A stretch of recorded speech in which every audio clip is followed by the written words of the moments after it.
Hey folks, this is Dan Shirley with War Weasel Racing.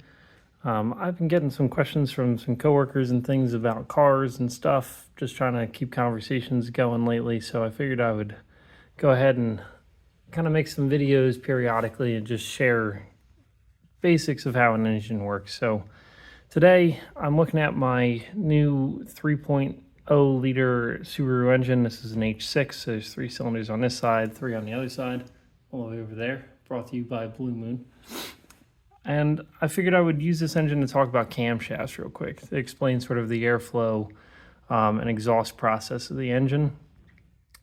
I am not an engine manufacturer, just a keen enthusiast, so please don't trust what I'm actually saying. If you do this at home, yeah, have fun. So just generally, there's really simple process here. Effectively, we've got these 2 long cylindrical pieces here. These are both camshafts in this engine. This is considered a dual overhead camshaft configuration.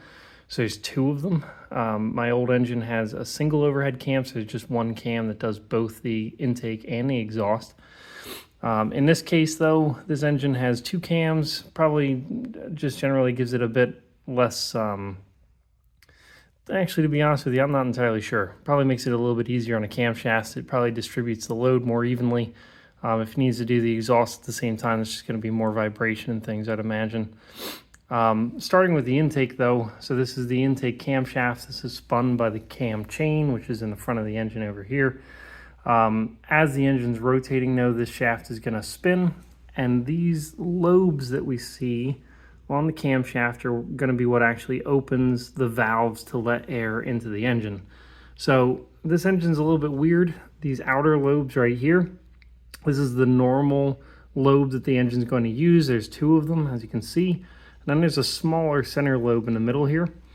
What this engine's basically doing is it can change its valve lift while it's running. So my understanding is at high RPMs, this engine's going to go ahead and actually change its valve lift, which means that this little bucket thing under here that the cams are riding on, right in the center, you can see sort of a round thing. This is new for me, so bear with me. I think basically oil pressure, which is regulated by one of these devices, either this thing or that thing, pretty sure it's that one, is going to inject oil at a higher pressure, and it's going to lift that piece up in the center, and when it does, it's going to contact this center cam lobe for each one of these valves, and that's going to actually increase the valve lift by giving it more throw, so that it's actually going to push this bucket piece further into the engine, and therefore opening the valve even further and then getting more air into the engine. Each of these cylinders, so you can see the spark plugs 1, 2, 3. I've got 3 cylinders on each side of this. Each cylinder has 2 intake and 2 exhaust cam lobes. So this just means that I have 2 valves underneath of each of these guys. So I can see there's 2 buckets down here on the exhaust side too. And then I've got 2 for each intake. So actually you can see that these guys right there are already extended. So that's new to me. Not sure if the oil pressure is up or what exactly that means. But you can see those cam lobes are up, meaning it's not pushing the lifter all the way in. Anyhow, so intake side of the engine, cam is rotating. It opens up a valve, like this one right here is open right now. Air would be coming into this particular cylinder. Then the valve is going to close as the cam moves away from that, like one of these. So these 2 are both in a closed position right now. Then we're going to have, as we go through our compression stroke, we'll have ignition, so then the spark plug's going to fire. After the spark plug fires, I need to exhaust all of the gases out of the engine. So on the exhaust side, these 2 right here, these valves are open, so it's going to exhaust from the center. So I'm intaking in the front, exhausting in the center, and then the rear has both the intake and exhaust cams are closed right now. So this engine is, in this position, this is either the power stroke or the compression stroke of this engine. It's not trying to take air in or out, so it's doing one of those 2 things.